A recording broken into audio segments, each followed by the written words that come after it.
A very warm welcome to today's live webinar brought to you by Legal Specs. Today we're going to be delving into a topic which every lawyer and business professional is required to master, right? It is contract lifecycle management, and contracts don't just end as soon as they're signed. You also need to repeatedly and constantly reevaluate it, from drafting to negotiating and execution, as well as storage.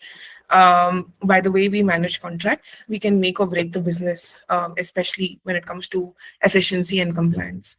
Right now, this webinar is designed to give you a practical insight into how the contracts evolve through the entire life cycle, and why contract lifestyle management is a very, very important skill in today's business landscape.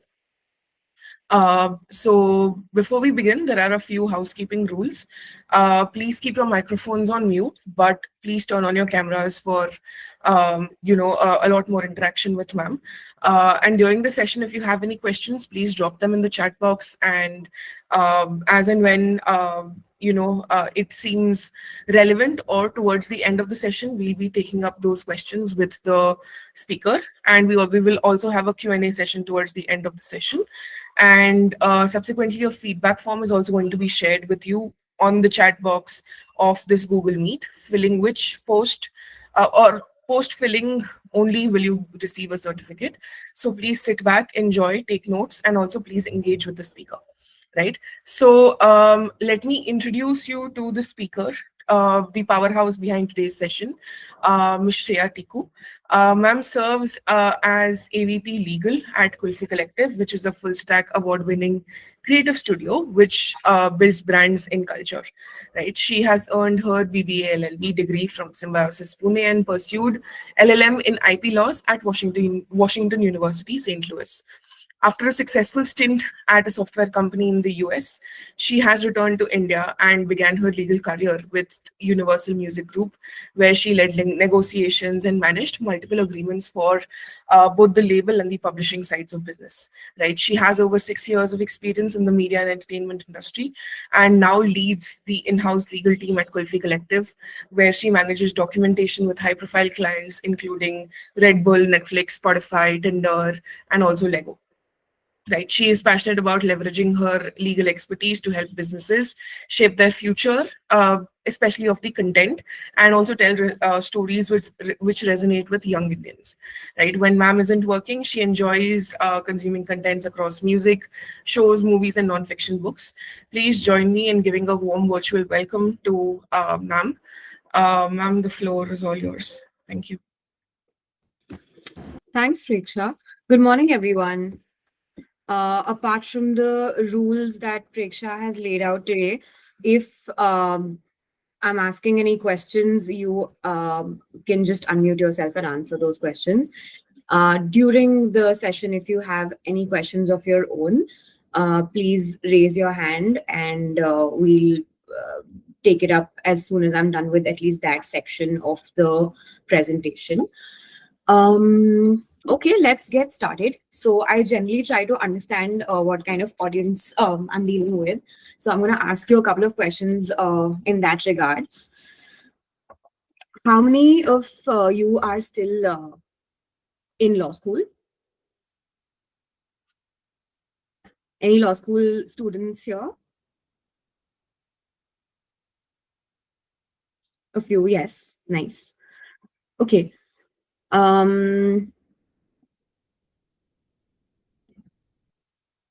Perfect.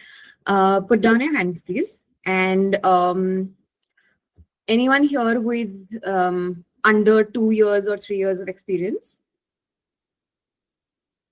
Under 2 years of experience, but out of law school.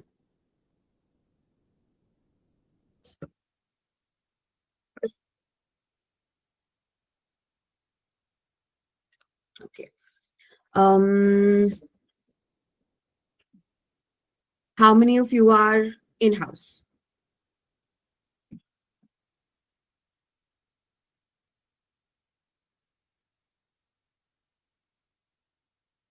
Okay, great.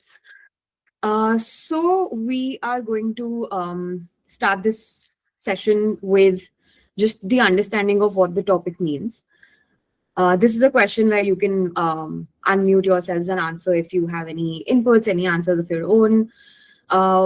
What is contract lifecycle management from all that you know?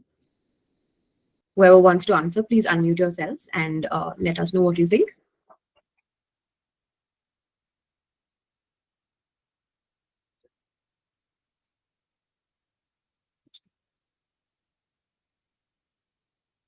So you're really here to learn. Okay. Without wasting more time, I'm just going to get right into it. And here, can you guys see my screen? I'm assuming yes. Yes, ma'am, your screen is visible. Perfect. All right, so welcome to today's session. We are going to talk about contract lifecycle management. I had sometime last year, I think in September last year, I had taken this session for the first time. It is a little different this time because back then I was getting into just the conceptual side of it and very high level discussions about how we can do it, what exactly it is, and stuff like that. This time it's going to be a little different where I, of course, introduce the subject to all of you. And along with that, we do a little bit of a demo so that you understand how anyone in-house or basically any lawyer who is managing contracts would take a contract from step 0 to the last step and then back to step 0. So Priyanka here says the systematic process of managing business agreements from their creation to renewal or termination. Right. So that exactly sums it up. Life cycle is basically birth to death. And then, of course, if we believe in reincarnation, then there's renewal of agreements. This is exactly what contract lifecycle management is. So there is a start to it. So somebody asks for an agreement, you draft it or make it or add details to it. You move on to negotiations. Both parties or how many other parties are involved, they discuss all of this and then move on to signature, storage, and post that if when it terminates or expires, do you want to renew it? If yes, great. If not, then it just ends right there. In case of renewal, of course, then you again have to go to step 1 or step 0, as I call it, because that's when the initiation happens, where you have just gotten all the details for the agreement. And then, of course, you then make something out of it and move on again towards the same path to signing and termination and all of that. Okay, so this is how I've structured the webinar this time. First, we'll be discussing the stages of CLM. And then towards the end, very briefly, I will tell you the difference between manual management and CLM platform and how it is done on a CLM platform. Just a heads up that most of what I will discuss today will be related to manual management only. Because, of course, we have our own partnerships and I'll not be able to take names or discuss any specific platform, etc. However, if you have any questions, please do not hesitate to ask me those questions for manual or for a platform-based management perspective. And of course, I will answer as much as I can to the best extent possible. All right, so moving on to the stages of CLM. The first one is creation. As we all know, this is how everything starts. You get a request. This is, keep it in mind as like a manual management situation only. So how do people request agreements today? It could be email. For us, we use an internal chat tool called Slack. For other people, they might be using Microsoft, so they will probably have Teams. So there are many ways of requesting that. Now, why do you want to have this step in the first place? Like, why is it important to even consider this? Of course, agreements will be requested, but why is it considered as the first stage or important stage of the creation stage itself? Because one, there is accountability. Somebody who requests it, we know that they will have all information and they do need it. So tomorrow, if we need any kind of information, any confirmations, anything, we will go back to them. Second, they will of course have all information as I just said, but if they have to take any, or if any decisions have to be taken during negotiations or anything, we know that it's going to be this person or this person's team. So this is how we can map agreements. It can't be like an anonymous request that you are fulfilling and then you don't even know who to go back to when you have questions or suggestions or anything at all. So first thing is request. When somebody sends an email also, of course, they have to have information within it.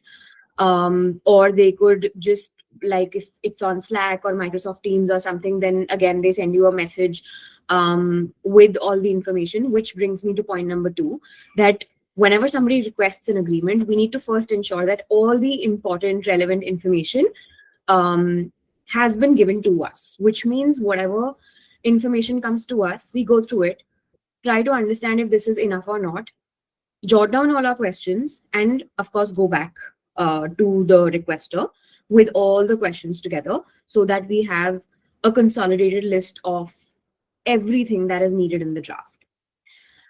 There are also a lot of ways of these of procuring such information. Now, for example, if somebody is doing it on email or on Teams or Slack, they might just send you a Word document or a PDF with all the deal terms. However, when we do manual CLM within organizations where you have a Google Workspace or you have a subscription to Microsoft, then you will have some or the other way of having a form which you can make into an intake form, and that will help you get information which is standardized. So of course, every agreement cannot be standard, but at least the bare minimum that you want to know to get started is something that this can help with. So let's go to the form. I have made a dummy form here. This is a very long one, but I've only kept a few fields as required fields. So for example, this is a purchase agreement. Effective date would be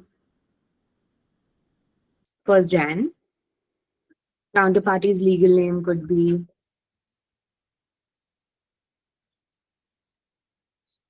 Ma'am, are you sharing your screen with the form? yes. The form isn't visible. Your PPT is. Oh, sorry, just a second. Let me reshare it. Oh, thanks for bringing that to my notice. Just a second.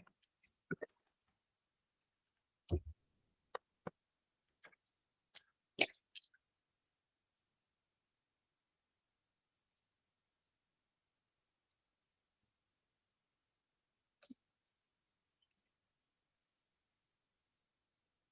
Okay. So this is what I did. I clicked on the form. The form's opened. You can see the form, right? Yes, ma'am. Perfect. All right.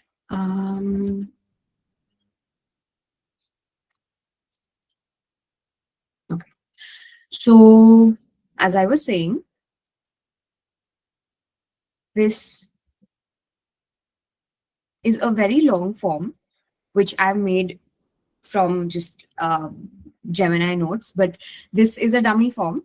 It has a lot of fields. You can have these many fields unless all of this is maybe standard in your organization. Ensure that whatever you do need is of course a required field. So for example, now this, I want to do a purchase agreement. This is the effective date. This is the legal name of the counterparty. Deal terms. So maybe I have a PDF ready or something like that, and I'm going to upload a document. Okay. And the rest I don't want to fill because this is not necessary information for me in this case. And then I submit it. Okay, so done. First step is done. This is how people can send information to you. Now, how do I see it? If I connect it to Google Sheets, or if you have any other way of doing it, this is how I'm able to see this. A lot of organizations actually do this. In fact, they use Excel or Google Sheets for databasing as well. So this might be of help, because if your team is already filling all of this kind of information, then you don't have to manually fill it later on, unless things have changed during the negotiations. So you've got this is how I filled the form. Excel does this sometimes. It's not 1st October, it's 10th Jan. So be mindful of that. All of the information that I filled in was populated here. I go to the document that was uploaded on the form.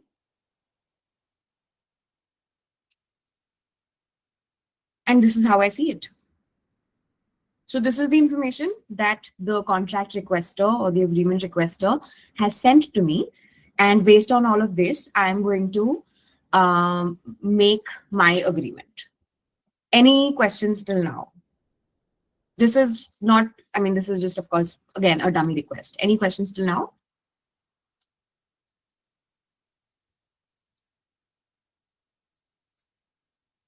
Okay, all good then. Yes, so then we come to the first draft. The first draft has to be based on a template, maybe, or something that you're making from scratch, whatever it is. You need to, of course, put in all the information, do a final review, name it or title it well, and then it should be in acceptable formats, one of the acceptable formats. So for what I mean by that, all of that is, final review means you internally have your conversations, try to understand what is remaining to be added. If you have any questions, some deals are very straightforward, but a lot of these deals may have a lot of moving pieces. Like, I'm from the media industry, and almost every deal that we do, or almost every agreement that we do with clients or vendor partners or artists, they may have different deal terms, okay? Different rights, different obligations, different payment terms, everything. So have all the questions ready, discuss it internally, and then do a final review with, of course, your spell check and everything else. Name it or give it a good title. Good title means if it's a purchase agreement, write purchase agreement, because then it will, like, whoever reads the title, they will know that this is a purchase agreement, instead of just writing agreement or just not writing something that distinguishes it correctly. So generally how I do it, or I've been doing it for years, is whatever the name of the agreement is, party A and party B. This is how I have been doing it. A lot of other people do it in different ways. Some people have their own naming convention internally in their organizations for all sorts of documents, which is also fine. You decide which one you want to follow. And acceptable format is basically Word, PDF, etc. Now, in Word, you send an open Word document, or you send a locked Word document, where, of course, the other party is supposed to go through the red line mode of MS Word. So that feature will be used. But the difference between a locked and an unlocked version would be that the locked version, nobody will be able to unclick track changes. And everything, any full stop or comma that they do or they add, will be in fact registered as a change. Now, generally, we do not do that because it's beneficial to keep it transparent for both parties. So for example, if Preksha has sent an agreement to me and it's not locked, if I've agreed to multiple points of whatever she said, I will just accept them and move on. So that's why I prefer not locking my version. It also helps me compare two versions. So MS Word has a lot of features which I think every lawyer should know about. So that helps us with compare feature as well. Of course, if it's a locked version, if I have locked it, then it's good for me because I know all the changes that Preksha has made. But Preksha, when she receives it, she will not be able to compare it. She will not know if I have unlocked it and then made any changes or whatever. So it's a little bit of a trust factor also that gets impacted over there. But acceptable formats generally, at least in India, is what or all over the world, most number of people or legal professionals use Microsoft Word. Some people send their red lines in PDFs also, but it gets a little difficult. It really depends on your ease. A lot of people do MS, no, not MS, sorry, Google Docs also. So if they have a Google Workspace, they will just send you a link to the Google Doc that they are following. So for example, this is a Google Sheet, which is a Google equivalent of MS Excel. That way we do have a Google Doc also, which is the MS Word equivalent in Google. And there also you can make comment. I mean, you can give comment access to the other party, and you can keep making comments, suggestions, everything, and it will be visible to the other side. Again, the same problem here as well. If you have limited access levels, which means if I am the owner of the document and I have only given Preksha comment access or suggestion access, then she will never know the kind of changes that I have made outside of the suggestion access, but I will always know what she's doing. So be mindful of those dynamics when you're dealing with anybody outside of the organization. Stage 2 is negotiation. So here we've got very simple things. You have to review the contract. The contract either comes to you or you send it out. Whatever it is, you finally discuss internally and externally, redline the contract according to whatever conversations you've had. You will discuss all of this on emails, on the doc itself, or you will do calls and meetings. And of course, you need to have a workflow or a permission workflow that if you go beyond a certain acceptable metric, then whose permission or whose approval is required in that case. I'm not gonna get into much detail of this stage. I did do that last time, but there's a book recommendation that I have linked down here.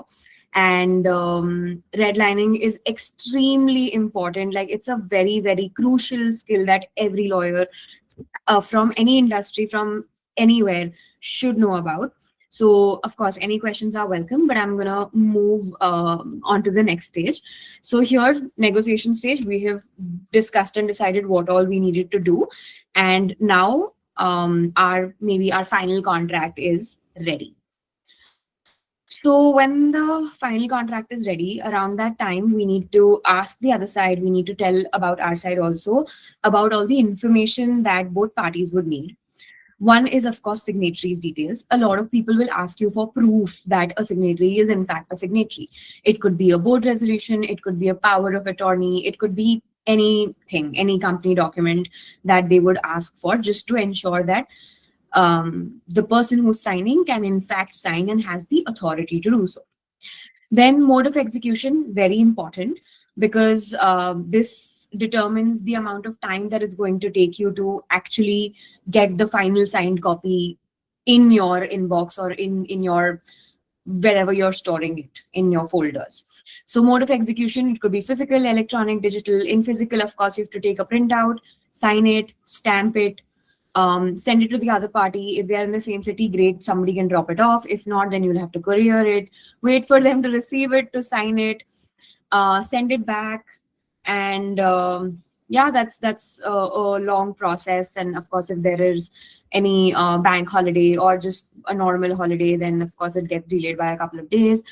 Of course, another thing with physical signatures is that you have to print it on a stamped paper. So you need to exactly know how much margin you need to take from the left and how from the middle or slightly lower than the middle of the page you have to start printing and stuff like that. All of us have wasted some stamp papers doing this. Very sad, but you have to again learn this skill also. For electronic, it's fairly simple.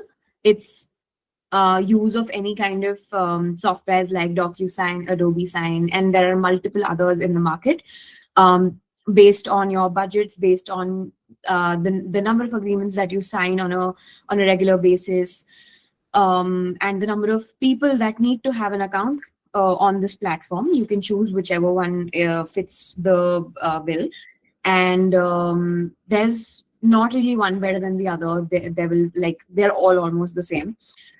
They do send you an audit trail also, like, okay, Preksha has received it at 11 o'clock and signed it at 11:05. Shreya has then signed it at 11:30. So you do get an audit trail, you get a date stamp, you get a time stamp, which is great because if you have not put in the date of execution and only the effective date, then you have a date of execution as well. Digital is basically, okay, let me ask you all, does anyone know the difference between e-signing and digital signing, electronic and digital? Is there a difference? I mean, of course there is because I've mentioned it as two different points, but would any of you know the difference?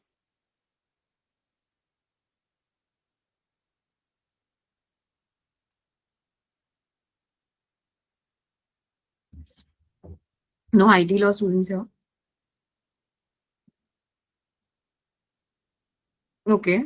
And what does like how is it different? How is digital signature not okay. I'm reading your messages. So e-signature is a wider term and includes digital signature, both recognized by IT Act. Okay, but all e-signatures are not digital signatures. So what is the difference then?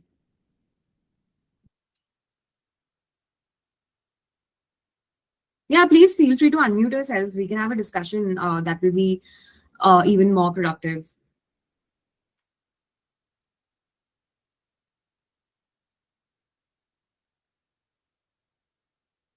Okay, we have a lot of shy lawyers in the house. Digital is basically pen drive authentication. This is the ulta of what it should be. So digital signatures are the ones, I mean, of course, all digital signatures are anyway e-signatures, but a digital signature is the one that is in a pen drive or it is encrypted and stuff like that. So this is used only when you have the password and stuff like that. Of course, if you put your Simran, yeah, go for it. You've raised your hand, Simran. Do you want to speak?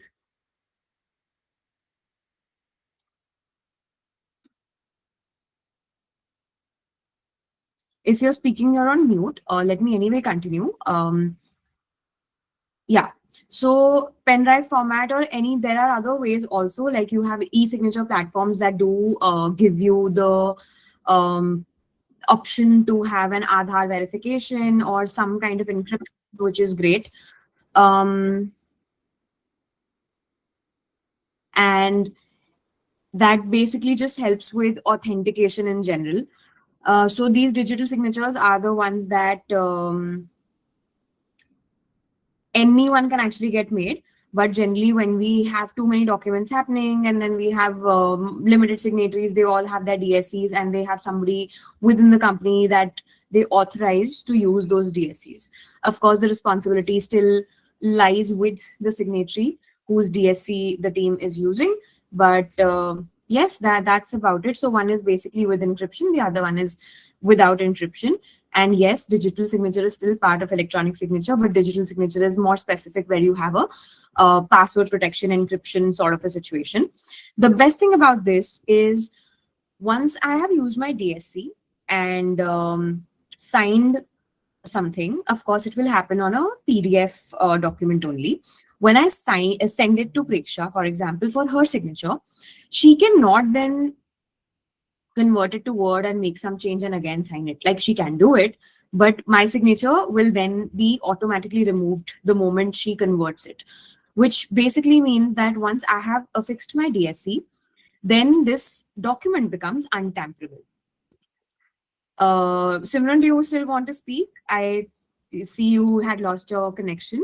Yeah, I just wanted to mention that about the digital signature. You mentioned it was about the Aadhaar example only, which I wanted to give an example, but I lost the connection.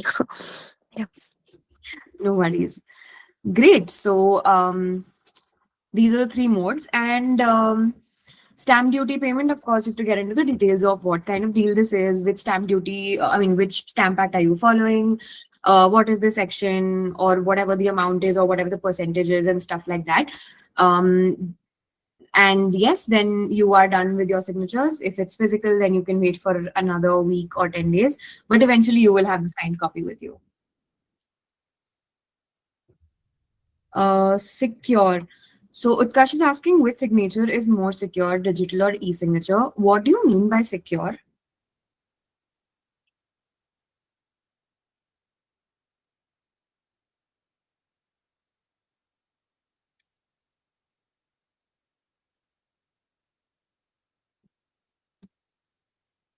Like digital is encrypted, so we know that it can't be tampered with, but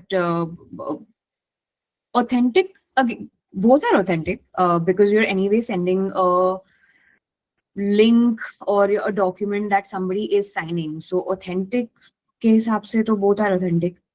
Just a second. So Nali, do you have a question or an answer to this? Yeah, I mean, I do have a question. Which one of the two are used more frequently these days? Both, I guess. It depends on the kind of document that you're signing. It also may depend on companies' policies. So a lot of bigger companies who have their own processes, and I hope, Utkarsh, this will answer your question also. A lot of companies that have their own processes, they will have their own custom platform. They will always want to initiate signatures from their platform only, which means that this is e-signature and they will do it because they have a process and they don't want to go beyond the process, because then they might have to just, take permissions from higher ups and all of that. With a lot of other companies, small, big, new, old, whatever, but with a lot of other companies, when there is no process per se, like a standard process, a strict process per se, then they just go for whichever is the simpler one or the faster one. So I prefer doing DSCs because I can just send a signed copy, and the other one can then, like, it is on email, everyone has visibility of what's happening. I can send a signed copy and I'll be like, hey Preksha, I'm sending you a signed copy, please send me the countersigned as soon as you can. And then she signs the copy and sends it back to me. With e-signatures, when I initiate a DocuSign or an Adobe Sign or something, even then I'll be able to track it in some way or form. It's just that I will have to use that platform, Adobe Sign or DocuSign, to send reminders to Preksha, and the link may expire. Like there are settings for that also. So that does determine what ways you will use for, like, which mode of execution you will use. A lot of companies still do physical signatures, by the way.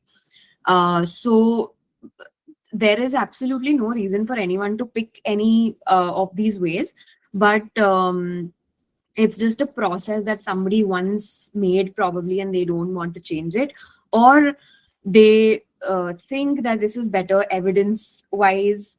If in case it ever goes to the courts, we should have a physical copy ready with properly adequately stamped agreement copy and all of that. So that's the process. But coming back to the OG question, there is no preferred mode. Everyone has their own processes. Priyanka has a question. Is an agreement valid if one party used DSC and the other doesn't? Another mode. So DSC, I mean, an agreement with a DSC should not be printed and then or somebody else signs it physically. It should ideally be the same way. Physical है तो दोनों physically ही sign करेंगे, ई signature है तो दोनों ई signature से ही sign करेंगे. And e-signature will include DSC. So if, for example, I use DocuSign for my signature and I send the signed version to Preksha, she is free to do DocuSign or Adobe Sign or to do her DSC, so her digital signature certificate sign. But DSC and then DSC and e-signature can be used simultaneously. That's what I'm saying, that you can choose whichever one you want to use as long as it's either electronic or physical. But if you're using a DSC and then you take a printout and then you physically sign it, that is not going to work. Like, of course, you can prove by intent and conduct and all of that. But once you've digitally signed something, then it is an authentic agreement in its digital electronic format only. You shouldn't then take a printout and get it physically signed. Of course, you can send it to somebody and they can use Adobe Sign or something like that. It doesn't really matter as long as you've got the other person's signature. There's a date stamp, time stamp, and you have a way of showing that this is the person who signed it. Like, for example, if you send it on their email via a link or just from email only. So that should be okay.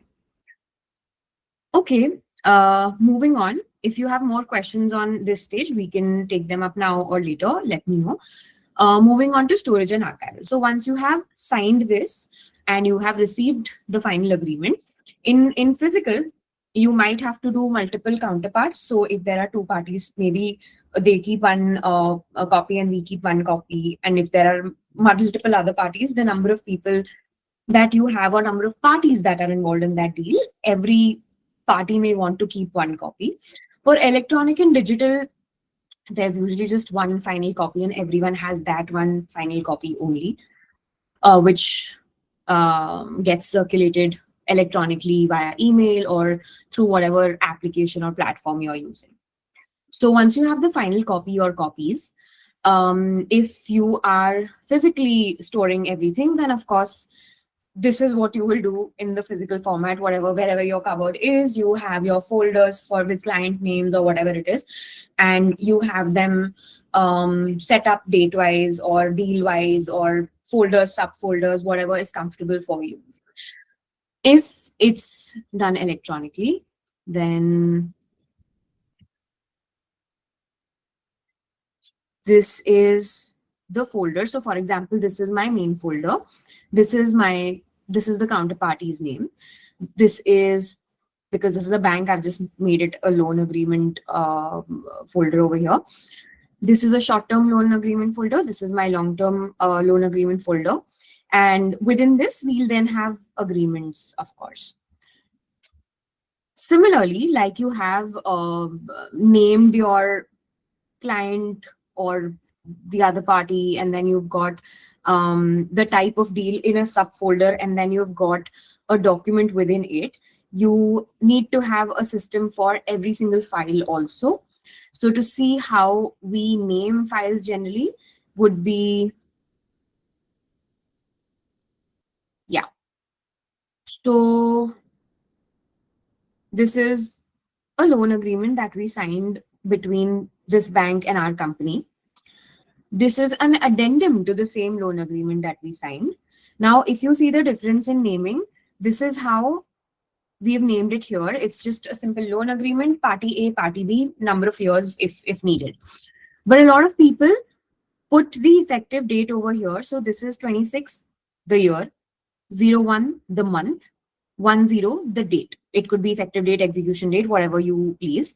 This is, again, if you are doing an addendum or an amendment or any supplementary documents like an annexure, ABC, or anything else, SOWs, then the date of that document, name of that document, and again, parties' names or project names, or depending on what kind of engagement this is or deal this is, you can definitely decide the name of the document and other details. And parent-child is what I mean by this, that this is the main agreement. This is a supplementary agreement. So preferably keep all of these together, or have everything stored in a kind of a folder where you can search. Like, for example, if I search over here, loan agreement or Goliath National Bank, I will be able to get this, like this entire folder, or I will be able to see individual files also. So that's how you can name your files and folders. A lot of companies have their own naming system, like I said earlier. So sometimes, you will probably have companies where every document has to be named like this so that they are in ascending order, or descending order, whatever. But here also you can do that because you've got your date over here. So this will obviously help you get everything in descending or ascending order, because date modified may not be accurate. Sometimes you rename it and the modification date changes and stuff like that. So based on whatever your organization does or whatever your team is doing, you can select which naming convention you want to follow with respect to folders, files, anything, and the way you want to structure them in general, so that you're able to search for the agreement when needed. The purpose of storage should not be dumping. It should be to be able to retrieve it when needed. And archival or management then basically also takes us to how we manage all of this, like metadata, which I have forgotten to hyperlink, I think, but here we are. I will link this on the presentation when I'm sharing it with you. So metadata, for example, yeah. So like I said, how the deal terms were here through this form that we filled. There are a lot of companies that use Excel for mapping information, for just recording everything. And this is exactly what I've done here. So I've written my agreement type, counterparty's name, term, etc., etc. You can do it in many other ways. It really depends on what is important for your organization. For example, this was a paper deal, right? So this was a one-time thing. I wanted delivery of this, and it got over at a certain point of time. We don't have to really look at a renewal, or we don't have any other obligations apart from making this payment. So in this case, it will be very different. But if it's a software agreement, for example, a software subscription, where you'll probably want to renew it yearly or monthly, whatever it is, then you need to have this kind of information ready, because this will determine how you are renewing the agreements also. Which brings me to the reminders part of it. So once you've recorded all the metadata for easy access, so your names, your any kind of thing that you would like to refer to later on, you can also accordingly have reminders in place. So one could be, okay, by 14th Feb, I need to get my paper from Dunder Mifflin. Okay, so that could be a reminder on our calendar or within our software, whatever the organization follows, of the team that is responsible to procure this paper. For payments, as soon as the delivery is done, maybe that team informs the finance team by email or by chat or whatever their process is, that, hey, the delivery is done. So now they're going to raise their invoice and we need to make the payment within whatever the agreed amount of credit period was. So if it is 45 days, then within those 45 days, the payments have to be done. Now, for renewal also, if the deal is such where we need renewal, which means software or some intellectual property deal, some license or something, some other kind of engagement where you have to keep renewing, or you have to at least check in with the other party on something or the other, those kind of reminders can also be on your calendars or on whatever software that you use. However, this is very important for that, like having metadata, or just as soon as the agreement is signed, putting it in some place, be it a calendar, be it a Google Sheet, be it Excel, be it any platform that you use. It's extremely important for all of this information to go there so that all of this happens. Otherwise, all of this will never happen, and you will forget about the deliveries that you have to receive, the payments that you have to make, and renewals that were due. The worst thing that can ever happen to a lawyer is for having to renegotiate an agreement just because the expiry date is long gone, and now they don't want to like do a backdated renewal agreement, or they can't do an addendum or whatever it is. And so then you have to reopen the entire agreement. By then, maybe the legal team or the business team from their end has changed. They want some new things to be added, etc., etc. Usually renewals are quicker and very important for us to keep note of. This is the last part and the last slide of the entire presentation, and then we can do question and answers and discuss things further if needed. So manual management and CLM platform management. Now you've understood how manual management works. So we had an intake form which we filled. This intake form could be readily available to people on some platform internally that we use, maybe Microsoft Teams, Slack, whatever. Or just the document that I saw, this could be emailed by somebody to me and I can make an agreement. And of course, if it's through the form, then I have all of this written down over here. This may help me reduce my hard work over here where I'm extracting metadata from the agreement because I already have it directly from my team. And then, of course, your signatures, execution, how you make your folders and files look, how you archive them, everything goes on your calendars, so on and so forth. So then what is the difference between manual and how you do it on a platform? Manual, you have the independence of doing it wherever or however you want it. You are not dependent on any one platform because a lot of platforms have a lot of features. Sometimes we don't even end up using so many features. But the other part of that same, like the other side of the same coin would be that sometimes those features don't fit in very well for us. So they might work for a bigger company or a company from the software industry, but not for manufacturing industry. So it could lead for you, I mean, it could lead you to use some other platform also with the help of with the help of an API or something, and you might still have to go through different platforms. However, in manual, you can do it the way you want to. You can do it on emails. You can do it internally on any platforms like Slack and MS Teams. You can externally get on calls on Zoom or any platform that you follow. Signatures can happen in whatever way possible. You have a lot of independence. The flip side to that is that it could be scattered. There could be no version control. So if I'm working on something and I go on leave and my teammate has picked it up, she will end up making a copy in her folder. And then there will be, a few copies in my folder, a few in hers.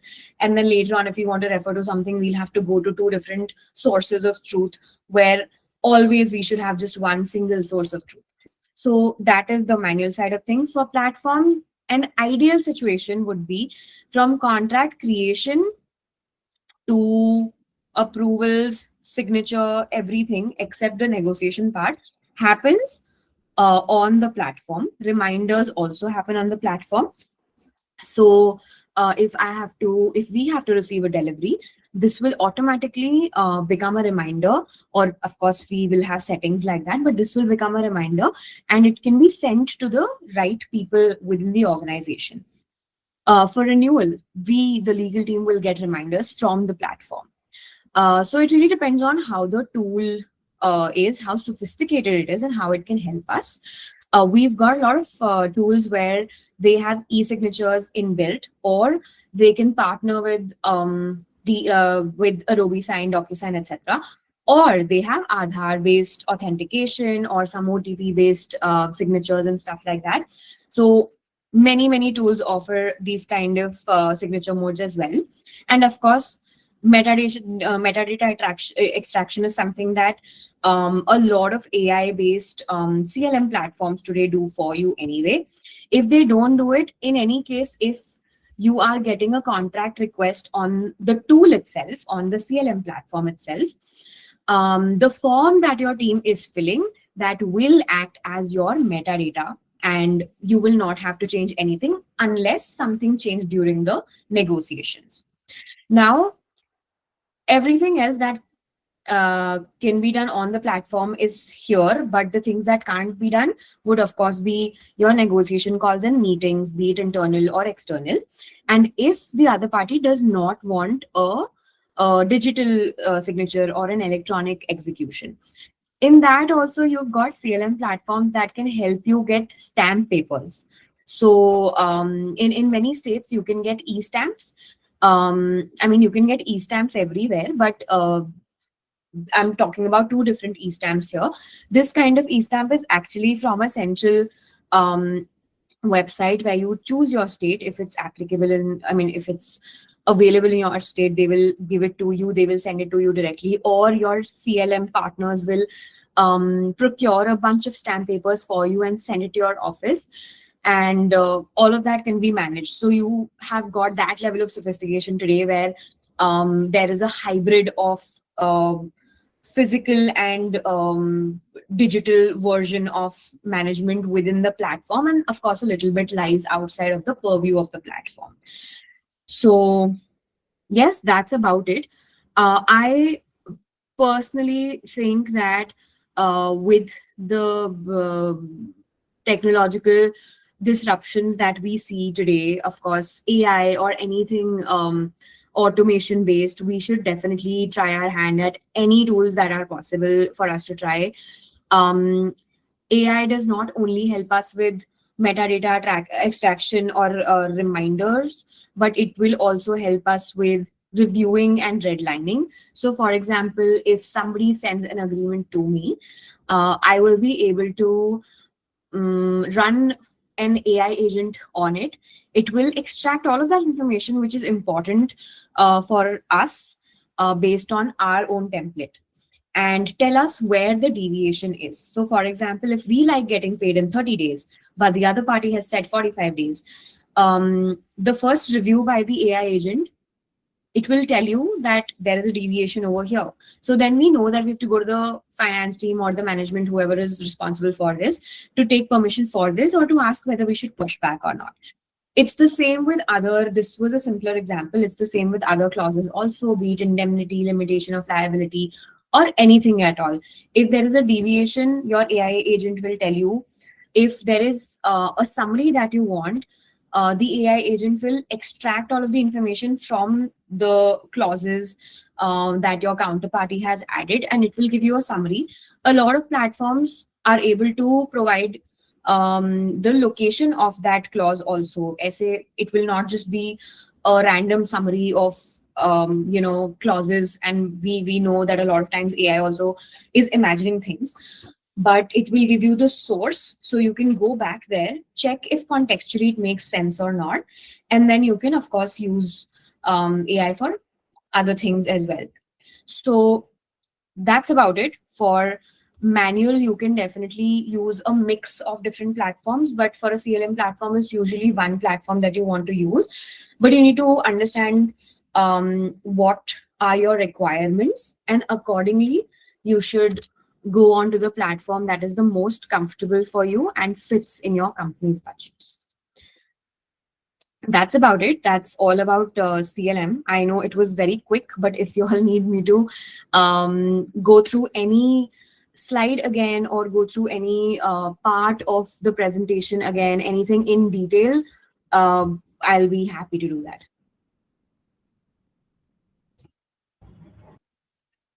Thank you, ma'am, for that insightful talk. We'll now open the floor for questions.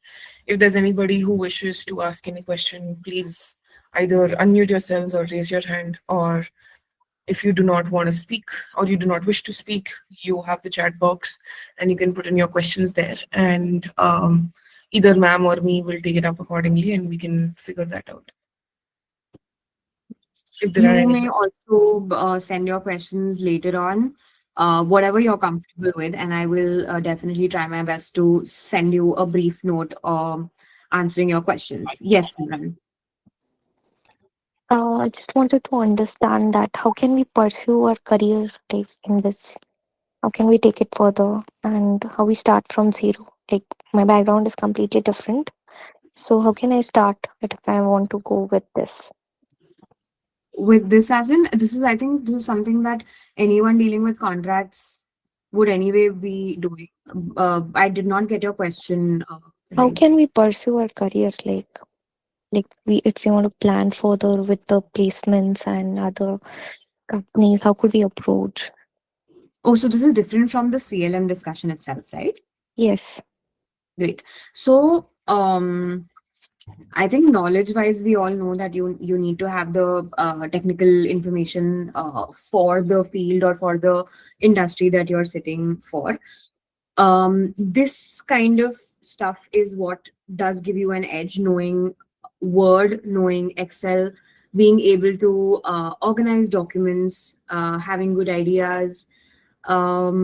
This is the kind of exposure, or this is the kind of thinking that will actually help you. Yes, placements ke time pe, a lot of people will ask you questions like, okay, what is this section, or how would you tackle this and stuff like that. But when you do start working, or even before that, even during interviews, they might ask you about your proficiency in all of these. So I think apart from the obvious, which is knowing the subject, you should definitely know a great deal about MS Word, a little bit about Excel. You should know how to use AI as a strength, instead of worrying that it will take your job away and stuff like that. And this is extremely important in today's time. I do not want to recruit anyone who I have to teach MS Word shortcuts, or who I have to tell about track changes. This is something that even if you've not learned during your internships, unfortunately, you should Google these kind of things and look them up completely. There is a lot of there are tons of resources on YouTube. There are courses on Coursera and every other knowledge sharing platform, and just try to upskill in these kind of things also, apart from, of course, your regular knowledge, which is your subject matter. So that would definitely be of help. Yeah, just a second. I have a question from Priyanka in the chat box. Could you suggest some good CLM platforms which you've used? So the company I'm working with is a consulting company. We have all types of agreements. Currently, we are using the manual CLM process. Again, this will be very subjective. For me, something could be good and something may not be good for you. It depends on what your requirements are. Let me give you an example of what my requirements were. So we did a lot of NDAs. So I needed a platform where NDAs were automated. So for example, there was a template and I just had to put in the counterparty's email ID, and it would directly go to their email ID. They would just have to fill in their name, sign, and done. Okay. And of course, our party would sign it too, or it would be pre-signed. So that was a very important requirement for me. The other thing was I wanted automated metadata extraction too. The other thing was reminders for renewals. So, and of course, MS Word compatibility. So if you have similar kind of stuff, then like in mind, or these are your requirements, then you've got all kinds of, like almost all kinds of CLMs will fit the bill for you. There are CLMs like, there's something that in India, there's SpotDraft, Hyperverge, Volody. There is Signwell, which is, I think, a Dutch platform. There are many others. No, I think Contract Book is a Dutch platform, but there's Signwell, which is a US-based platform. All of these have some version of what we would usually want, like a template, an automatic bulk agreement sending feature and stuff like that. So you can look these up. I think the best way to go about it is look up the best platforms that are out there from within our region also, and across the world, and try to get demos. But be very clear on what you really want and directly ask them those kind of questions. Hey, so do you have this feature? Do you have this feature? Because this is what I really want. And that should help. Essay, these are all good. The ones that I mentioned are all good. I've used most of them. So you can get started at that point. And of course, you can move on to the other platforms in the lists that you find also. Yes, Sonali? Yeah, hi. So first of all, thanks a lot for putting in the effort and making things simpler for us. My question is I come from a litigation background and I am thinking to switch over to like corporate roles and everything. But while applying, I do see they mention that if I have any experience in contracts or making, which litigation has like zero exposure to. So how do I navigate my transferable skill sets while applying? I'm not sure what will be transferable from lit to corporate, but I do know that there are a lot of companies where they need somebody in-house with a litigation profile or litigation background. So there are roles that I have tried applying to, but because I'm non-lit, I was not considered for it. You may need to just find that spot that okay, there's an organization that needs somebody in-house but from a litigation background, and you can tell them that this is something that I'm trying to upskill um, on anyway, like contracts or transactions or whatever. And for the rest, you will still have to be somewhere in the middle, because it's very difficult for people to switch from industry, like one industry to another also, and from lit to corporate as well. So maybe you'll just have to find that kind of a role that will allow you to learn on the job too. And it may not be as easy as just moving on from completely lit profile to a non-lit corporate profile. So specifically look for those kind of opportunities. And in the meantime, do upskill, because that is something that you will be able to put on your resume and say that, hey, even though I've not done this in my profession, I am learning more about it. And that does really add value, because that shows that you are putting in the effort, number one. Number two, that you are also now better at something that you never tried your hands on. So what suggestions you have for upskilling? Like how do I go for that? So MS Word certification, for example, or just redlining related courses or webinars or anything that could help you in the corporate world. The good thing is that litigation, you also have scope of speaking with clients. So this is something that is actually transferable, where you can say that, hey, I can speak with clients, I know how to deal with external stakeholders.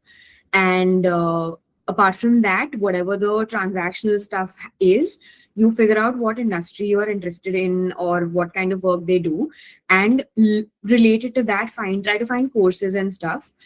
For this one, I would recommend to actually find courses and not just do it on YouTube, because you might want to write this in some way or form in your resume or in your profile as well, to show that this is something that you've done officially.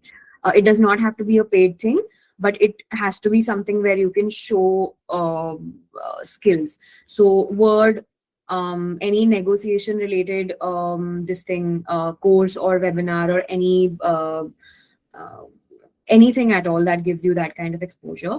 And yeah, I think these are the main two things. And whatever you've done in litigation which you think would be helpful, just like being able to speak with external stakeholders, for example, that is something that you could definitely highlight. You could be like, hey, so even though I've not done agreements, I know how to speak with people, and I'm learning more about agreements anyway, and I'm happy to combine both and add value to your organization. And I think that would be great, because people in litigation do deal with a lot of external people all the time, and I don't even know how they maintain their cool in stressful situations. So this is definitely something that you should highlight, apart from getting other kinds of certifications and upskilling in those areas. Okay. Thanks a lot. We can speak offline also if you need more information, because I think this will be very dependent on the kind of industry that you're looking at and stuff like that. So if you need more help, you can always just reach out to me on LinkedIn or any other platforms that you can find me on. Sure, I'll do that. Thanks. Perfect. Anyone else? Any questions, any comments, any feedback that you don't want to put on the link?